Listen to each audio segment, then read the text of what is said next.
that's the next layer of this Well, business. welcome back to another Meet Kevin there's a report. lot We of are state now on regulation and so on episode in the US on that topic, but in 102. Europe, Super we actually exciting did to be something here. very What much like that. craziness. And we just announced that this quarter. There we go. where Sorry about that. Not only can Audio you may have upload been a your little ID, messy there for a moment. but we will do a Welcome back to real-time another liveness Meet Kevin check to report. We're ensure at that the episode person whose ID 102. is just uploaded is actually And present in the video this is call. pretty And that's exciting. all We've got automated. a lot of No cool human new intervention. things happening And so I in think markets. that's not far Cool away. things going on with Tesla. Cool things going on we made it in a the little market bit more, broadly. And the notary this service. is The notary front thing end. is some of the the stuff killer. we're going to talk about. So let's get Thanks, Alan. We have Let's to get support that, started and so we with, partner with all third-party the various notary different services topics to assist that when that's Yeah. required. But as I said, I think it's You still possible hear some- technically audio to is deliver messed up. You're an right. equivalent or better Hold on a solution digitally, and Uh, we get to go there in the U.S. as we It's the are. one- That's the one odd. time you have to go back and do it like you used to do it. You're right. That's the one going. It's one thing. Right? You need a person. See if we Yeah. see it. There we go. That is very bizarre. My audio slider was at 0 that whole time, and it was still playing audio. I apologize about that. Anyway, welcome back to Meet Kevin Report number 102. We are back, and we've got a lot to cover today from obviously what's going on with Tesla.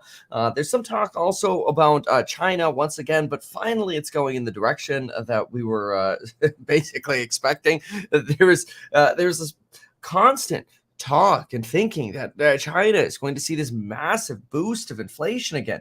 And every time I hear it, I think to myself, why does this story keep coming up that China is going to boost inflation again? They've got the opposite problem in China. They're trying to stimulate, and to some extent, their GDP is going to miss even the downwardly revised forecast that they had. I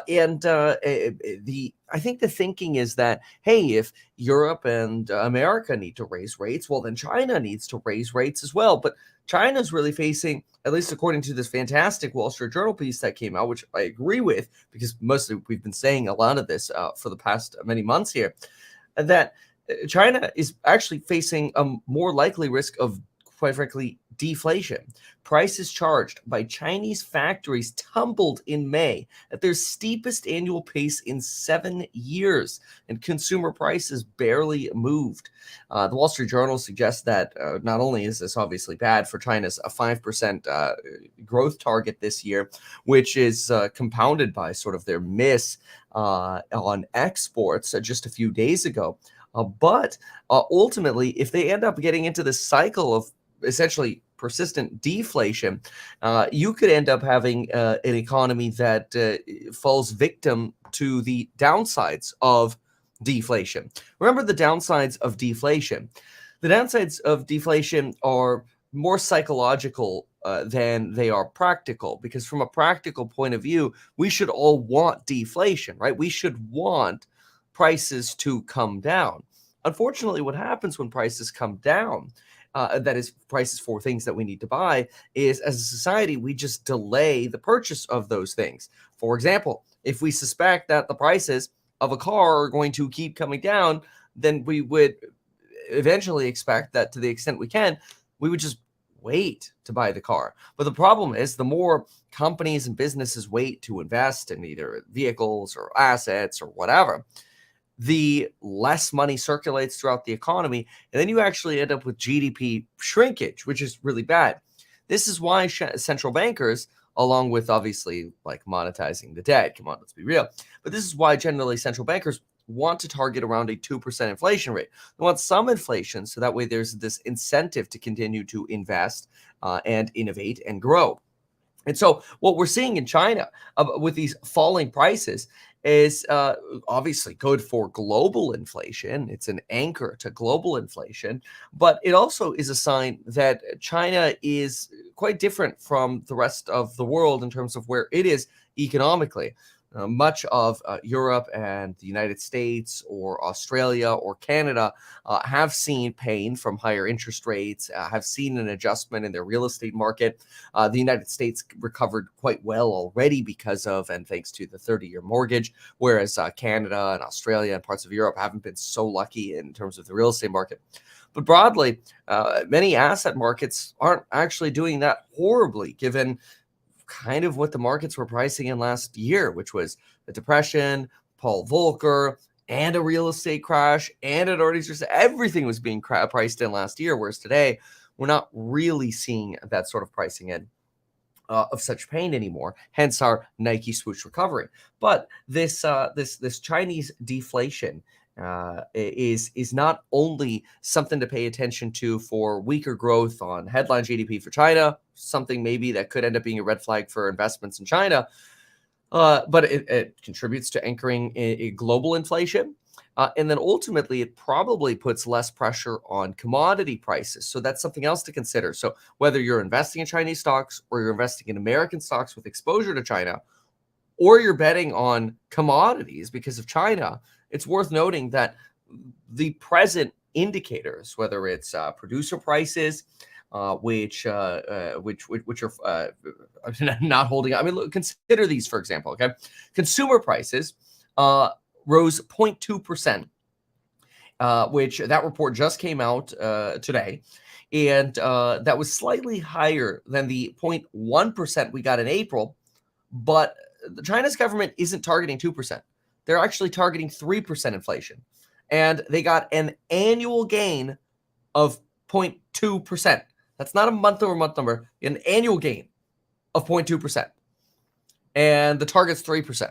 So you basically have no movement in consumer prices. For producer prices, what you have is a negative 4.6% reading year over year. The year over year numbers are, well, rip, like non-existent for inflation in China. There literally is no inflation in China. You're quite frankly facing deflation. So consider that when you're looking at either Chinese investments or United States investments that are associated with China. Yesterday, for example, in the course member live stream, we were exploring NIO, and so we did a bit of a fundamental analysis on NIO. NIO was an interesting one because NIO's still in a position of net negative income, which makes valuing it certainly a lot more difficult. But beyond that, they're going to need to raise some money soon. We're convinced that there's a limit to how much money NIO has, and I would expect within the next 18 months, you're going to see NIO somehow raise money, whether that's through a bond offering or through a stock offering. However, they're going to have to raise some money. So we'll see. But that is something to consider when it comes to NIO, and NIO, obviously a Chinese company. It looked to us like, based on our analysis, which, remember, if you join any of the programs linked down below, you get lifetime access to not only the archive of live streams, but these fundamental analyses every day the market is open. What we found is NIO would probably have to grow somewhere around 35% compounded annually, or just 35% annually, right? And then that compounds. They would have to grow that for 5 years at 35% just to break even. But their vehicle growth rate in the number of vehicles they're selling isn't growing anywhere near 35%. In May, they delivered 6,155 vehicles. They delivered 43,854 vehicles year to date in 2023, and that represented a 15.8% increase. And the way I got to this 35% annual compounded that they would need is that their operating expenses are sitting at about $3 billion for the year. Maybe you've got some one-time charges in there, so it's worth diving a little bit deeper into that. But if your OPEX is sitting somewhere around $3 billion, which is about double from 2021, much of that operating expense increase being made up of an increase in actually both R&D, which more than doubled, and then SG&A, which probably increased roughly, looking at it here, about 60%. So both of these numbers, it's not like it was just one of them. Both of these increased, actually. But anyway, so when we're looking at NIO, we're like, wow, okay, well, in order to get to just cover $3 billion in operating expenses, and in your last year, you had a gross profit of $745 million. These are dollars. You've got some growth ahead of you before you even get to a break even. They do have a gross profit margin, worth noting, is just above 10% on gross profit, but that OPEX really eats a lot of what NIO's doing. But again, something to consider when we're looking at Chinese companies. Where's the money going? What kind of transparency do we have of where the money's going? And in addition to that, now you've got a country that potentially is facing deflation. What is that going to tell the consumer in China? Which is not like it's a carte blanche great thing for every investor, because consider less or more deflation in China could potentially also indicate less buying pressure for GPU chips or Tesla cars or other cars or other AMD or what should I say, or other companies with large exposure to China, such as AMD. So do consider that there are a lot of companies that have massive exposure to China. Even Apple is another one with large exposure to China. And what you can do is you could go through any of the companies that you're looking at or considering investing in and look at their annual reports. See what percentage of their revenues is coming from China. One stock that I've been interested in, but I haven't pulled the trigger on is Starbucks. Partly because during the pandemic, what they did is, I feel like they did this sort of stealthy growth approach to China. While everyone was worried about the Chinese lockdown, Starbucks is like, let's double how many stores we have in China. And so they literally doubled the amount of stores that exist in China, and nobody seems to have noticed. I personally believe eventually people are going to go, oh man, there's a lot of growth coming from China. But then it makes you scratch your head. Will there be, if you're in potentially a deflating environment and potentially one where people are now shell-shocked because of what they went through with COVID lockdowns, and one where they're potentially facing deflation? Maybe that's not as a surefire bet. So these are a lot of things to consider when it comes to investing in China, all various different companies that are associated with China. And ultimately, I suppose I would just say proceed with caution with China. I will say, though, just to give you a little bit of a flip-sided argument, there are some people who say, all right, Kevin, everything you said might be true, but now we're at a bottom. Chinese stocks are underperforming. European stocks are underperforming. American stocks. You know what? Now's the time to buy the dip on China. Maybe now is the time to buy the dip on China. I personally can't get away from just investing in America because, again, I feel like I relate to the American consumer. I feel like I could sit down. Let's think about this on just like a person-to-person level for a moment. I feel as though I could sit down with any American, anyone watching. We could sit down, have a coffee, whatever you want to make a drink, whatever it is, who cares, whatever. Point is, we could sit down and actually have a reasonable discussion about anything, right? Really. And that could be an amicable and productive discussion. I don't think I could do that with every single person in China, mostly because I don't understand all of the various different cultures. I'm sure there are people in China who I absolutely could sit down with and have a reasonable, productive discussion. But I don't even know. I don't even know what I don't know about China, right? So I just stay away from markets that I don't understand. And I'm going to stick with the markets that I do understand. And that is my favorite, the best in the world, the United States. So, and I really believe that. Look, I was born in Germany, but I don't even understand all the, cultural things that go on in Germany. Everyone's different. So anyway, long and short of that is it's a lot harder, in my opinion, to really evaluate it. Okay, are Chinese consumers going to behave like American consumers? And if anything, I actually think they're more likely to behave less like American consumers, where American consumers are more like, if poop hits the fan, we'll get our stimmy checks, we'll get our unemployment. Which the reality is, I think there's a very good chance artificial intelligence will bring back stimulus checks eventually. Some form of like UBI or something to that effect. China doesn't work that way. They offer corporate stimulus as opposed to direct cash payments to individuals. And the savings rates of Chinese are substantially higher than American saving rates, in part because they have to, because the government isn't going to bail them out. Now we could obviously argue about the merits of our government and go down a political rabbit hole, but I'll save you from that in this one. So anyway, that's my take on China. Hopefully that's at least somewhat useful. But I would proceed with caution in China. And if you're still betting on these inflationary arguments from China, look at some of the recent data because probably missing something. All right, let's hop in over here and see what they're talking about when it comes to Tesla. Although I did just unplug the darn thing. I've never had to do that before because the sliders never not worked. All right. Traditional auto and turn these into Still not showrooms. working. I mean, they could put a couple. Now it is. Fixed it. All right, here we go. Destinations, Tesla branded destinations. Now, presumably that those nuances would have been addressed in some of these details. I wouldn't imagine that Ford and GM would want that.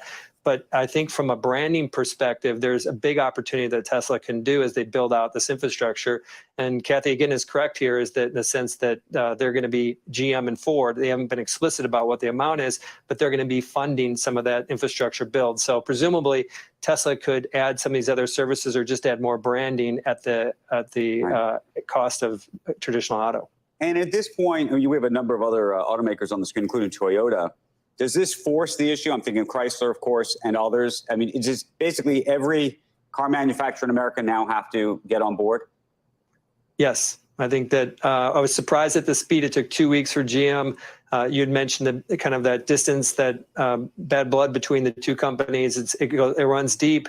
I think it was a telling sign, and I think eventually other car makers, they can't build their own infrastructure. They have to adopt at this point. And I think this is Tesla turning the screw down on the infrastructure piece.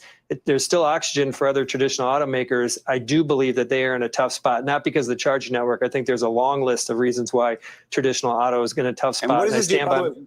Yeah, I just have to jump in here and say, look, if you haven't heard the news, Tesla is now partnering with GM and Ford on basically making the Tesla chargers and the Tesla supercharging network the ubiquitous standard of North America. This is remarkable because in Europe, we use a completely different charging plug. In America, other companies use this different charging plug. But the Tesla charging plug has always been seen as exclusive to Tesla. Well, now all of a sudden, other car companies are actually going to adapt to be able to use the Tesla car charging standard, especially the car charging infrastructure, the actual destination chargers and the superchargers. Now, what I want to say is remarkable about why this is so impactful is two things. Number one, and this is why the stock is moving so much. Number one, obviously, we know that the Biden administration is desperate to get more electric vehicles out. But in order to get more electric vehicles out, you need more chargers. But GM and Ford can't even make a profitable electric vehicle. Ford doesn't expect to be profitable on electric vehicles until 2025. GM just dropped a bombshell and indicated they don't expect to be profitable on electric vehicles until the end of the decade. Unfortunately, every legacy auto bull had the impression that, electric vehicles, well, of course, Ford and GM will lead the way because they have experience. You know what that's like? That's like the kind of crap I hear all the time when people are like, oh, that person's old, they have experience, and they'll be able to do the job right. I go, age means nothing. Don't ever age discriminate. They're old people who are very, very smart and very, very good at what they do. And there are old people who just rest on their laurels of their age. And then there are young people who are very, very smart and they can figure anything out. It's really incredible. And I think the same is true for companies. And we're seeing exactly that happen.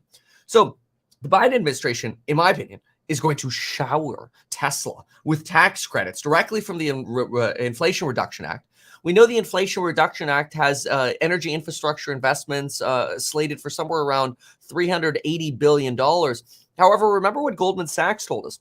Goldman Sachs told us that these energy infrastructure investments, thanks to loose interpretations of the rules passed via the Inflation Reduction Act, which was probably intentional. Remember, the Inflation Reduction Act was supposed to reduce spending, but thanks to loose interpretations by the Treasury Department after the law has become into effect, to the benefit of the Biden administration and, of course, energy companies, that money, according to Goldman Sachs, is not probably going to be $387 billion. It's probably going to be a lot more like $1.2, $1.3 trillion.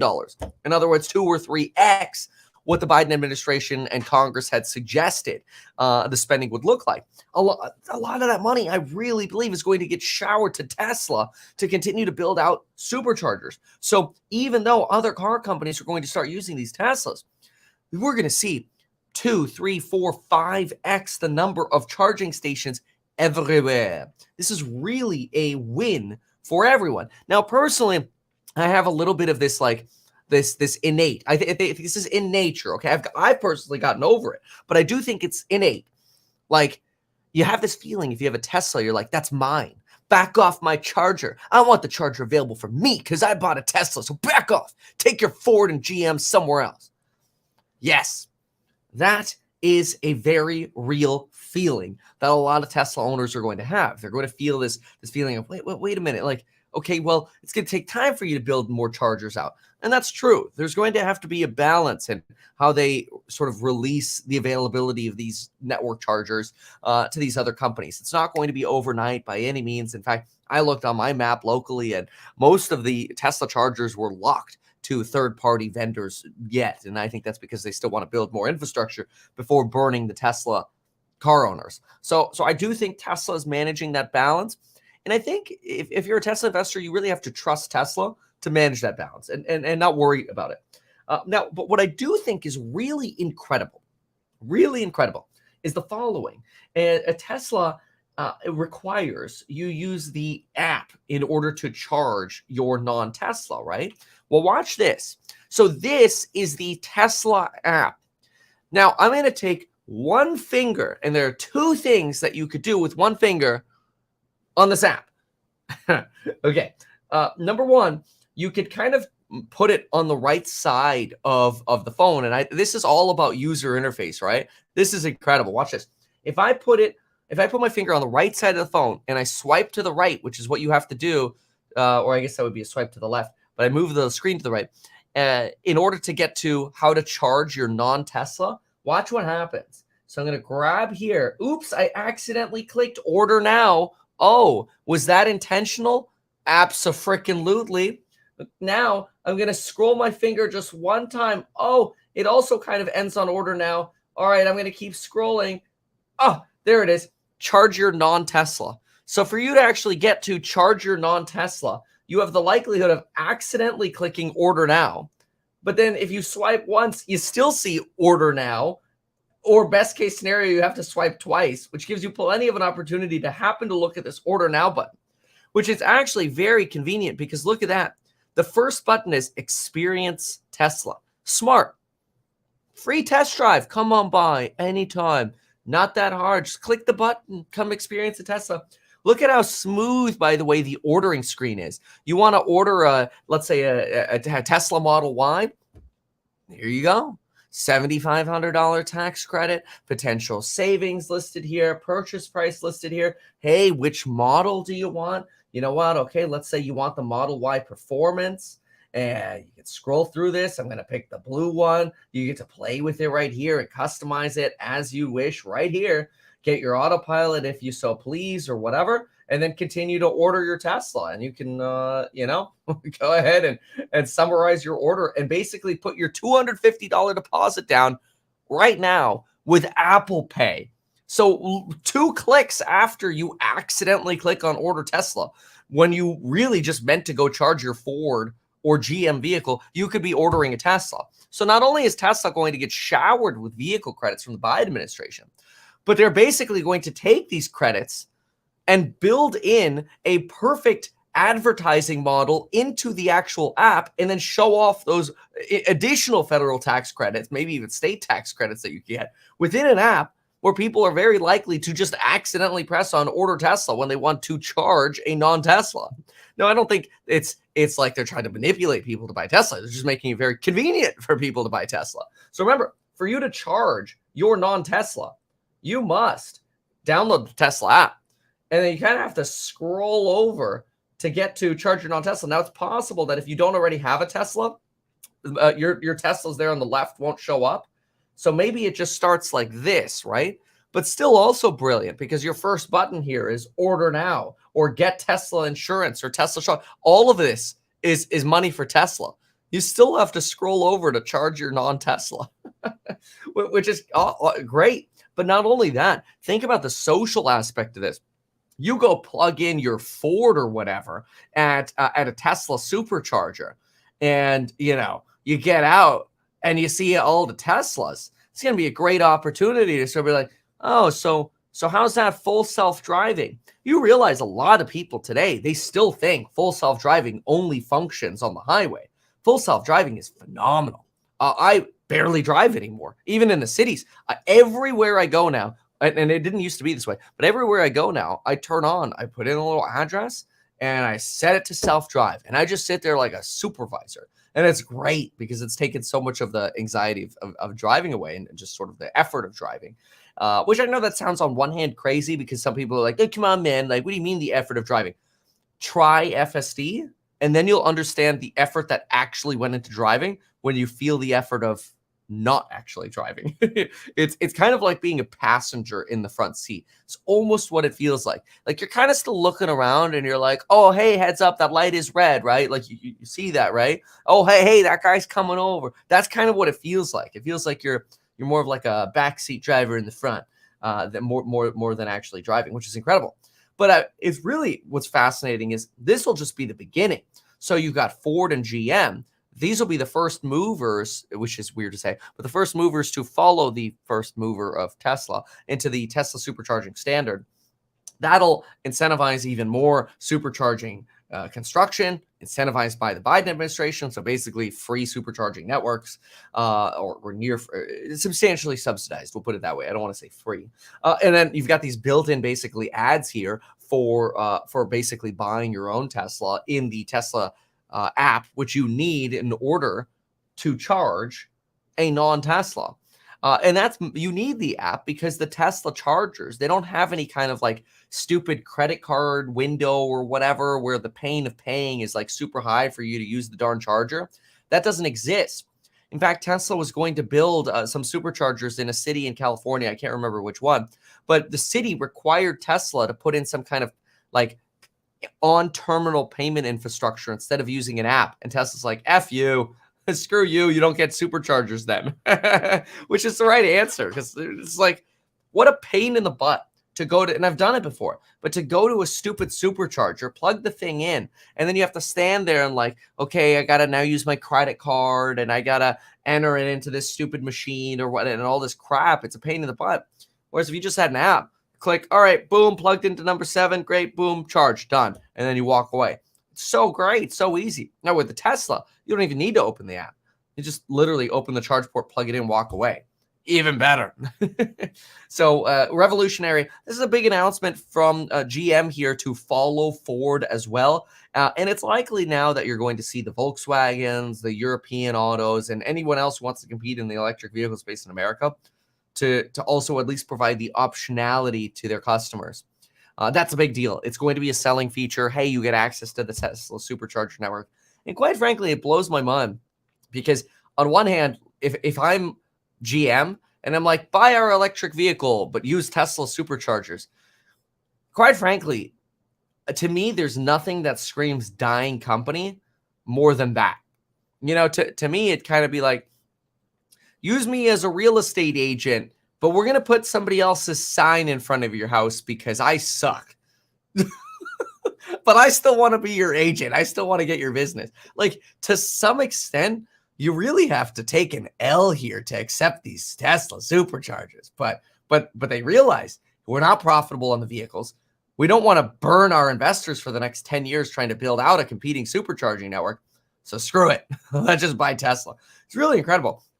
Also remember that a lot of folks, in my opinion, when it comes to Tesla, have vastly misunderstood or vastly misappreciated what AI actually means.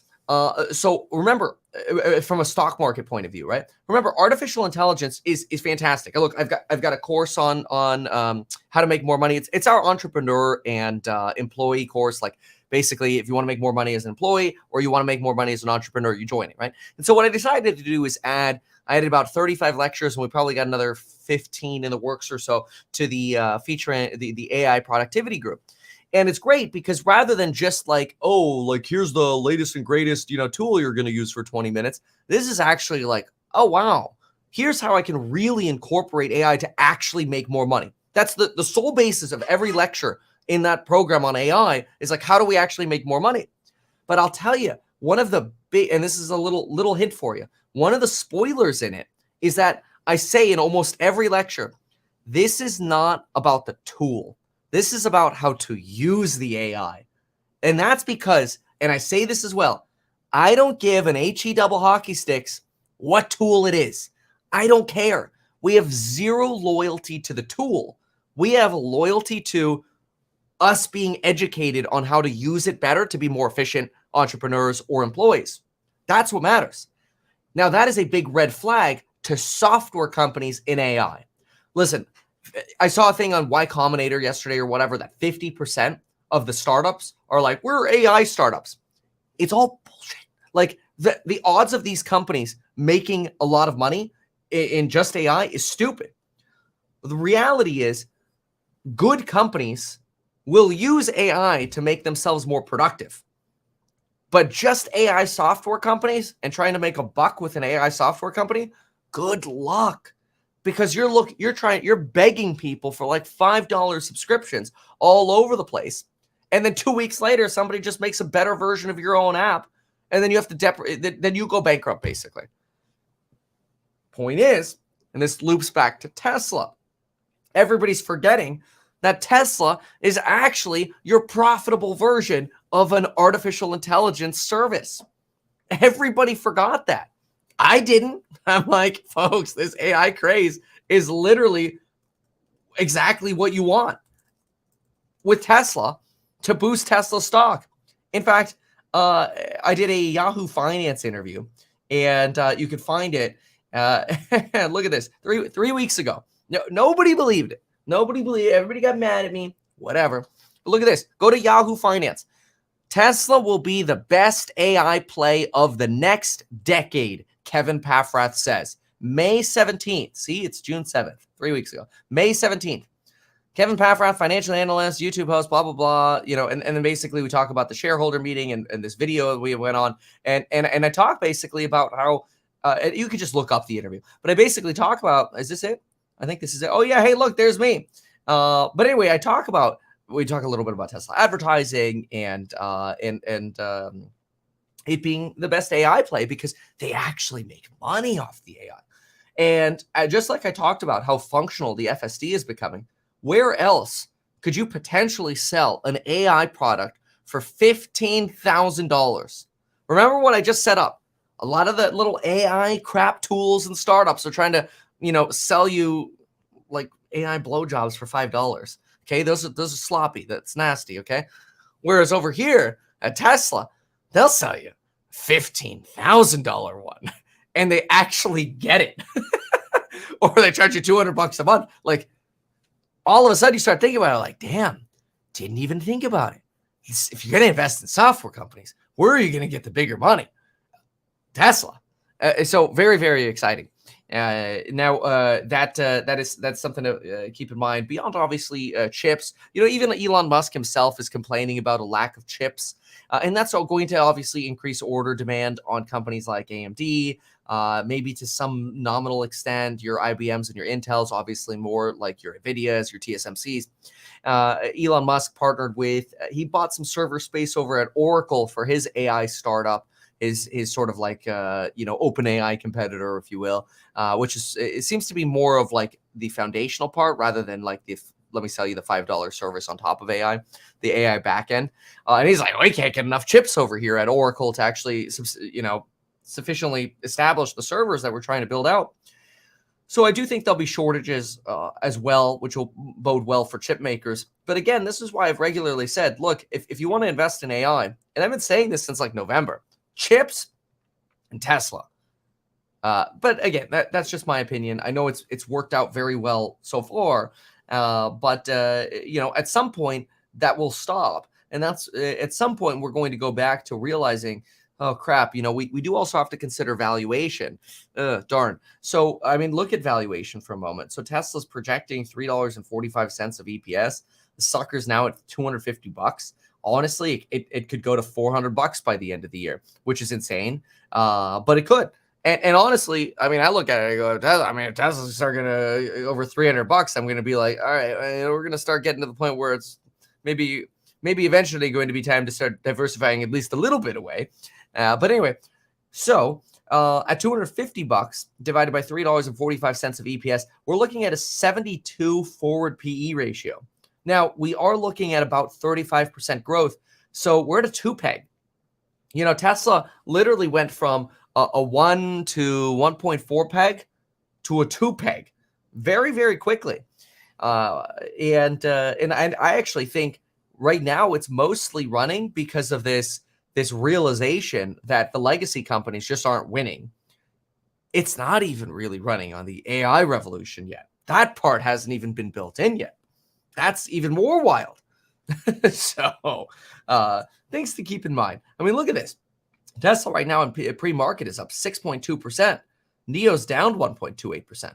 I mean, we already talked about NIO in the Chinese segment about how they need 35% annual growth for the next 5 years just to break even at their level of operating expenditures of $3 billion. That's insane. That's a lot of growth they got to get to. It's because their gross profits like 700 mil right now compared to for 2022 compared to $3 billion of OpEx. It's crazy. You know, it reminds me actually a lot of what some startups do, which I absolutely despise. Like, I hate seeing this crap. It just pisses me off. But I see some startups out there. What they do is they raise money, and then they don't actually have like a product that's good, but they just like exist for 10 years. And then they just pay themselves salaries and live off of that. And I'm like, well, you know, any startup I do is going to be the opposite of that. I'm not going to take a salary. We're going to minimize expenses. And we're actually going to have a product or service that actually makes real money. The same is true, for example, for HouseHack. Like, I don't take a salary over there. You know, we don't spend that money. Like, I look at every penny of that. If investor money is precious. But other people just look at it as, oh, you know, hey, I was able to market to them, and therefore I'm going to, you know, live off that. And I'm like, that's janky, but you know, that exists. So anyway, you know, obviously do your due diligence when you're investing. There are plenty of other great startups out there. I'm not saying everybody else is bad and only Kev's good. That's not what I'm saying. I'll be clear about that. There are plenty of other great things to invest in, but this is great. This is absolutely great for Tesla. It's I don't even think the artificial intelligence part has been priced in yet, but I just want to reiterate that. And hopefully that's a little bit more clear, because again, I really want you to think about, when you think about AI in your life, well, the first thing you should be thinking about is, you know, I got to get into Kevin's programs. They're really good. It amazes me how many emails or messages we still get of people like, you know, I finally joined and I was suspicious. And then I joined my first course member live stream. I'm like, oh, damn, there actually is a lot of value here. It's rewarding to hear that. But it's also a sign that maybe I'm not marketing that as well as potentially could. But anyway, I really want you to think about it to yourself. Where in your life right now are you paying for artificial intelligence? What are you paying? $20 for OpenAI, $5 for this, $10 for that, you know, $10 over there, $19 over there. And then compare that to what Tesla's charging for their AI. It's incredible. I mean, you're talking about 10 to 20x. So consider that. Somebody here saying Qualcomm is the hidden AI stock. Qualcomm, I don't know about that. You know, you're certainly a 5G and mobile-centric company here. A lot of revenues coming from cell phones, handsets, as they call them, which I always think is a weird word, handset. But if you look at their earnings reports, you'll see they call them handsets. And you know, we've gone through Qualcomm quite a few times, as well as Broadcom over the last few weeks here, just to evaluate their AI-ness, so to speak. And we're like, I mean, look, every company's trying to say they're doing AI. Look at DocuSign this morning. I mean, DocuSign beat, but they're like, we're using AI. And I'm like, really? Your forms still suck. Don't get me wrong. I love DocuSign. They made my life so much easier when I started as a real estate broker 13 years ago. Oh, man, that sounds horrible to say. But anyway, yeah. So, okay, that's my Tesla segment. Let's move on. All right, Tesla segment. All right, next, What else do we have to cover? Oh, we go. Oof. Yeah, there's quite a bit. All right. Let's see what Jimbo here has to say just for a moment. Why is the S&P trading at 20 times earnings? Well, all of this is basically like we shouldn't be in a bull, but there's nothing.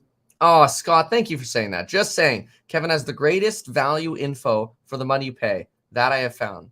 Yeah, I appreciate that. That's really cool, man. Somebody else says, yes, Scott. Thank you. That's really cool. Thanks. Is a question. Right. Now, that answer I've given 1,000 times. So Yes, I regarded this piece, Buy Buy Bear, as Buy Buy Happiness. Whoa, that's it. Done with that. Okay. Red Bill asked, the other day you said you don't want to raise too much money for House Hack. Why is that? It's more of what I think is like a realism. So for example, I think we could easily manage somewhere between 50 to 100 and really prove out our model. And remember, we're selling shares at like $1 for a $1 valuation. So like there's zero premium you're paying, which is crazy. Like it's kind of unheard of. And so I really, you start going in and selling, hundreds of millions of dollars at that valuation.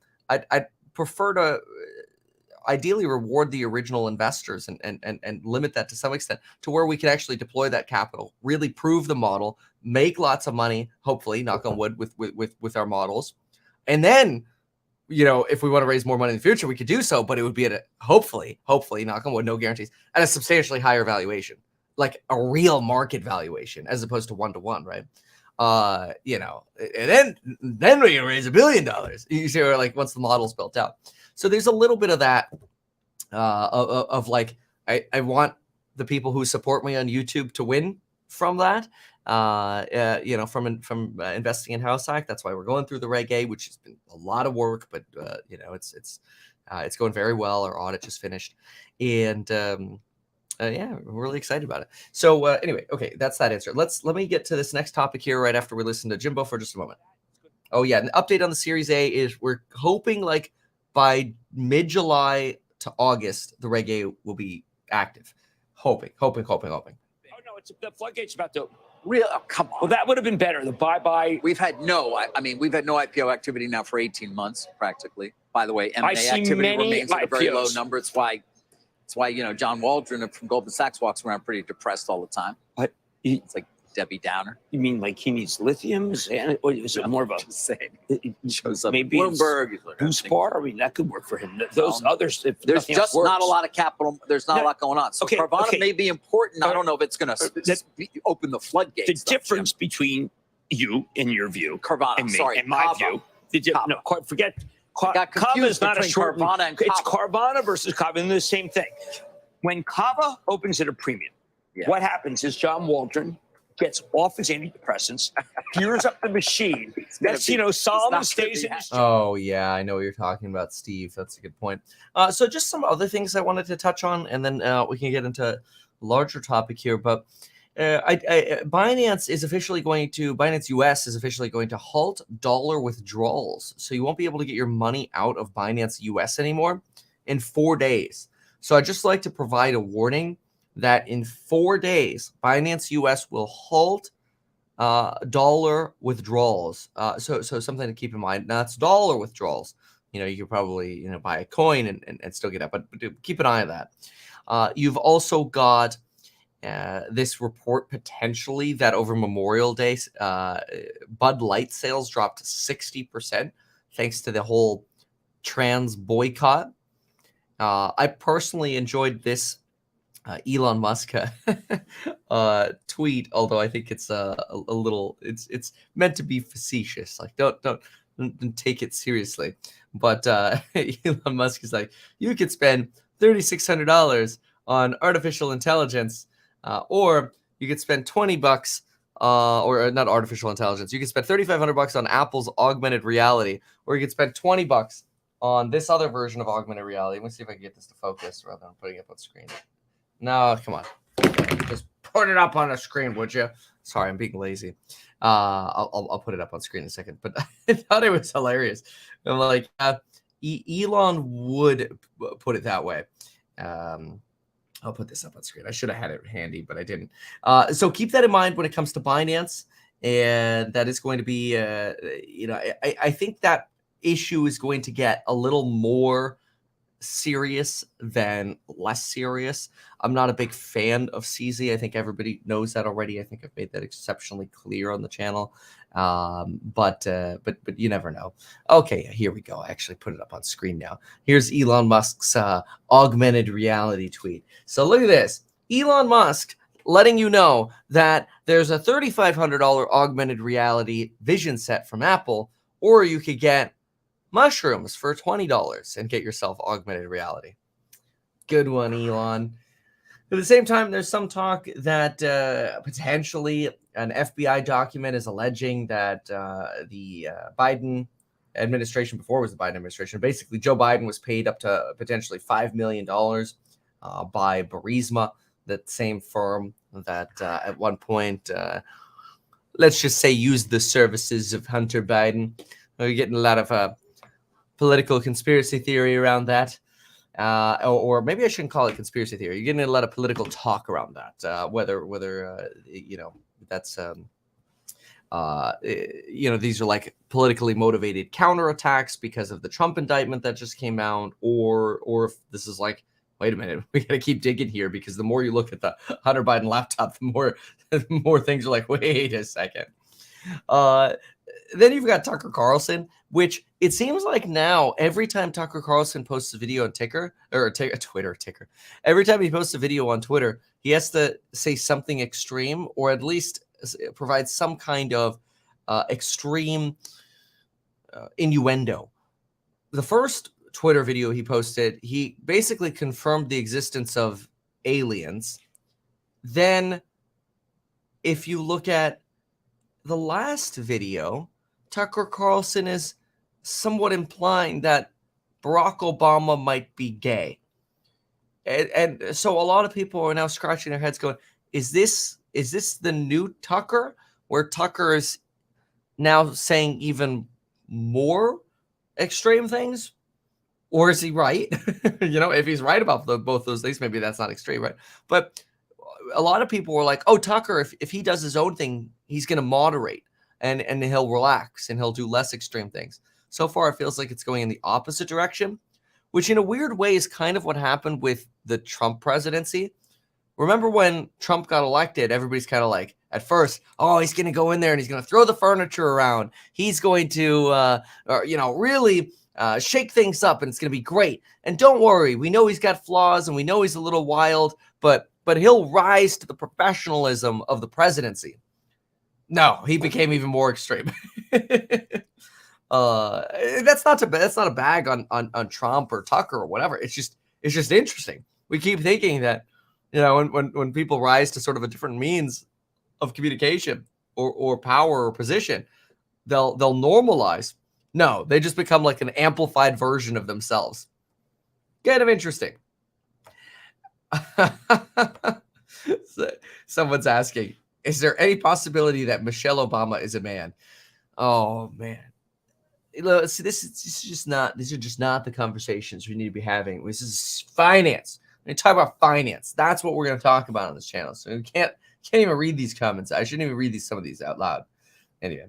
All right. So then obviously we also got the Justice Department filing, their case against Donald Trump. So that means you've now got the Manhattan District, as well as the Department of Justice filing a federal case against Donald Trump for various different things here. The Justice Department, of course, New York for hush money payments, over 30 charges for the Stormy Daniels related incident. And basically, one charge for what was it? It was somewhere around 13 or 14 different transfer payments, but 3 different charges for each one of those transfer payments. So it's all related to the same money, essentially. The Justice Department instead focusing their investigation on Donald Trump's efforts to potentially conceal classified documents at various Trump properties. Everybody probably remembers the FBI raid on Mar-a-Lago, where they discovered the photos, which are supposedly supposed to be a now sort of famous image of classified documents and top secret documents that shouldn't have left the White House and should have been returned to the National Archives, of which many documents were returned to the National Archives, but more documents just kept showing up at different Trump properties. Then that also led to documents being found at Joe Biden's garage. And people were like, wait a minute, Hunter Biden was driving around people from China, and haven't had access to that garage during the time Joe Biden was a senator. And there are classified documents going back to that time. So it just seems like, quite frankly, documents are floating around everywhere. I suppose somehow this allegation is supposed to be suggest that Donald Trump's situation is more severe than other situations. But you do have to wonder how much of this is just politically motivated. I mean, I think the frustration to Americans is, why is it that people can walk into a CVS and steal up to $1,000 of stuff, and like the security guards aren't even allowed to touch them for risk of getting fired or going to jail themselves? And we're just supposed to let people loot our stores, yet we're going to prosecute somebody for having papers. And I get it. People are like, oh, but Kevin, those are top secret. It's like, I'm sure there's a ton of top secret documents that are just floating around, unfortunately. And maybe the whole system needs to be raised. And I get it. If you're a military contractor, you work in the military, like, come on, man, Kevin, when I got to go look at a classified document, I got to put all my stuff in a locker. I get searched. I get metal detected or whatever. I got to go in this special room or whatever. I quite frankly think in the White House, papers are just flying around all over the place because they're like, oh, the whole building's classified. It's all good over here. I think there's just a lot of loosey-goosiness at various different levels of the government. Probably to some extent, because think about how impractical it would be that every single time the White House needs to look at a classified document, you're supposed to, put all your phones away and go into some kind of secure room. You wouldn't be able to operate. So I guarantee the entire White House is just a cluster of papers flying around, which really just begs the question as to why they're not just using Google Drive links with encryption or like some kind of revocable access or whatever. And then there's obviously the argument of like, oh, but somebody could screenshot. It's like, yes, I know. But, papers flying around seems a little antiquated. At least get to like screenshots flying around as opposed to papers flying around. At least there's metadata to some extent. Anyway, so, it does seem pretty wild, because also Donald Trump continues to get strengthened every time one of these prosecutions seems to occur. He gets substantially more donations. He pitches it as the political witch hunt that he claims it is. And really, it seems to just encourage his base to realize that, why is it that people can get away with so many different crimes in America, and yet our justice departments are focused on the former president? And then other people argue, well, nobody's above the law. Everybody should equally be punished and prosecuted. Okay, then start prosecuting the criminals who are smashing windows in California and robbing stores and throughout major, more left-leaning cities in America. Start prosecuting. I mean, look at what's happening to Austin. You start getting, you're starting to get some of the California crap infiltrating Austin, or look at Portland, Oregon, or Seattle. And it's really sad that you have this lack of desire to prosecute crime at a normal sort of level. Oh, but let's focus all the attention on Trump. Like, at least let it be equal, right? I'm all for, if you're a criminal, you deserve to be prosecuted. All for that. But let the law be applied at an equal level, I suppose. I think that's a good way to put it. Now, I know there are a lot of people who leave comments like this one. I hope Trump goes to prison, says somebody here. Well, something to keep in mind is, and this is just my opinion, but in my opinion, nothing that he's getting charged with is ever going to put him in prison or jail. These are going to be monetary penalties, maybe some kind of restitution requirements. Maybe they'll try to prevent Trump from running for office or becoming president.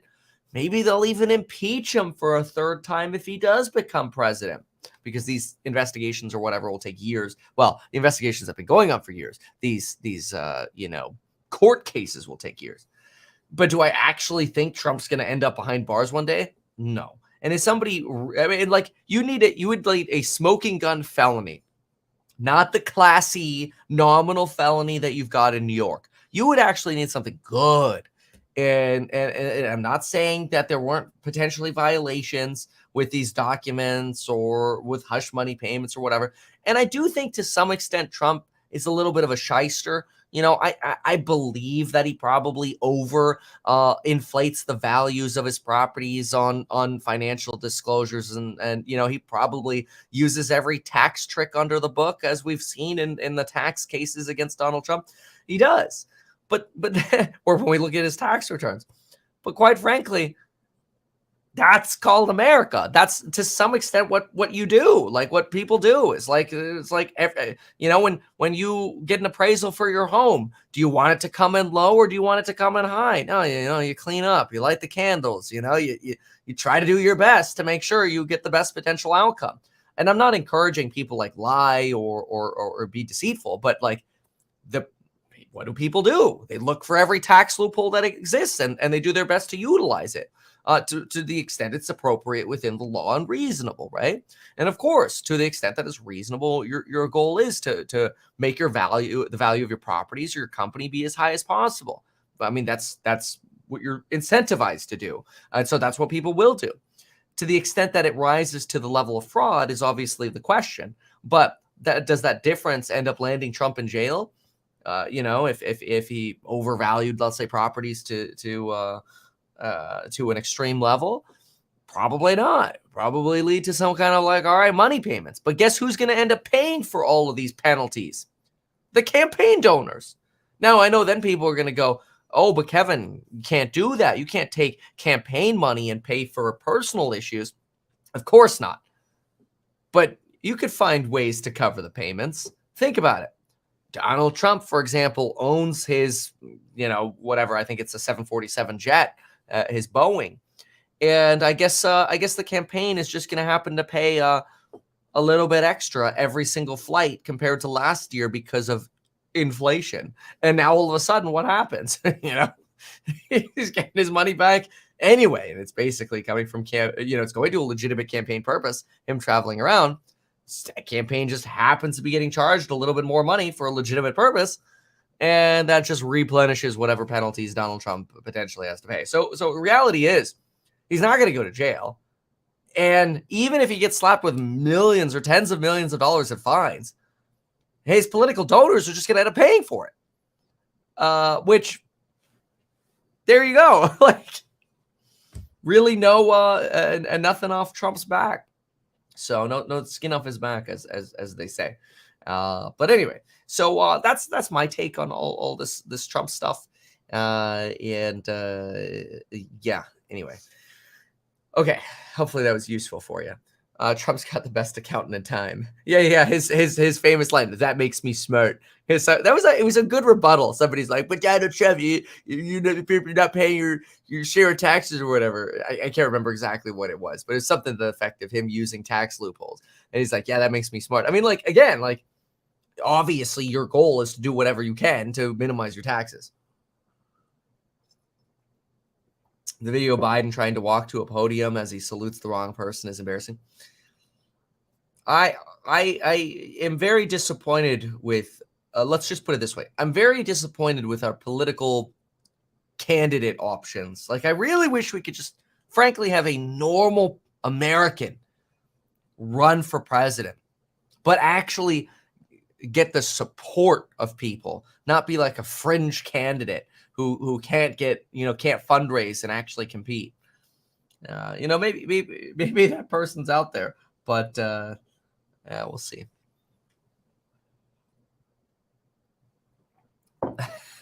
I made a TikTok on that. America can be described in one word: affordable. I know. Hey, look, I don't think there's any.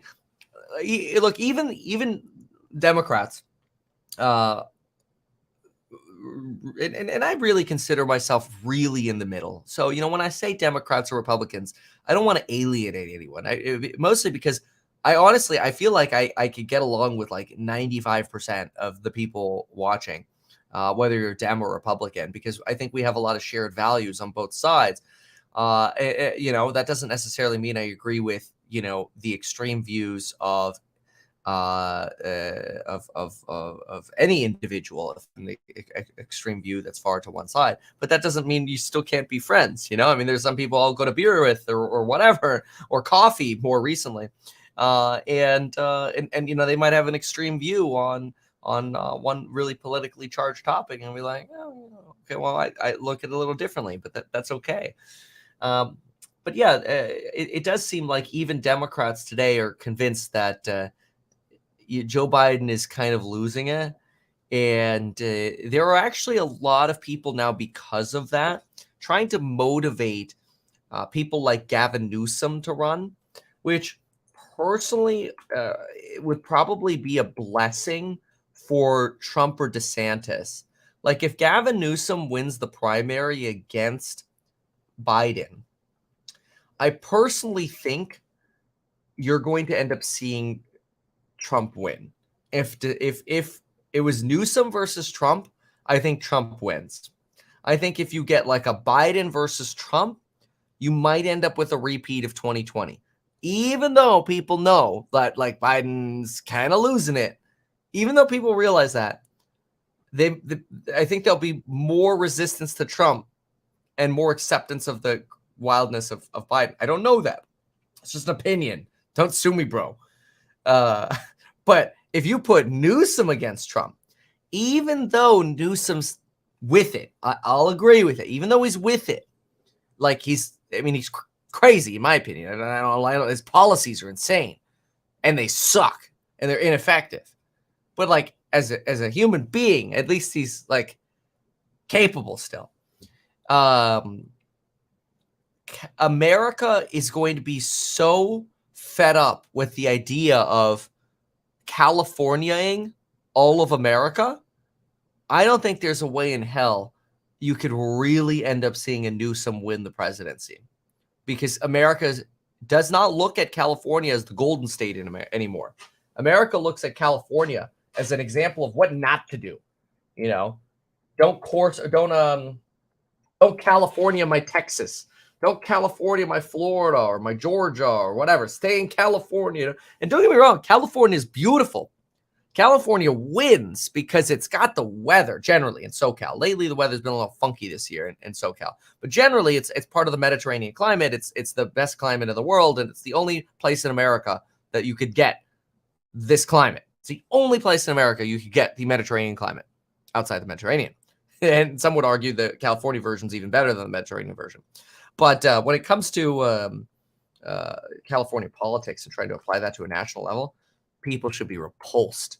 People should absolutely be repulsed. There's nothing good about California politics.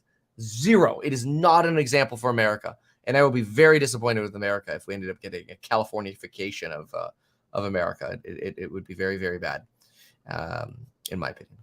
Anyway, I got to go to Jeff Jackson's amazing. I love that guy. I messaged him back when he had like 3,000 followers. I'm like, dude, keep doing what you're doing. You're killing it. He's so great. He's phenomenal. I love that guy. And he's gone viral after since then. It's really cool. Anyway, I got to go to the course member live stream. Appreciate y'all being here, and we'll see you in the next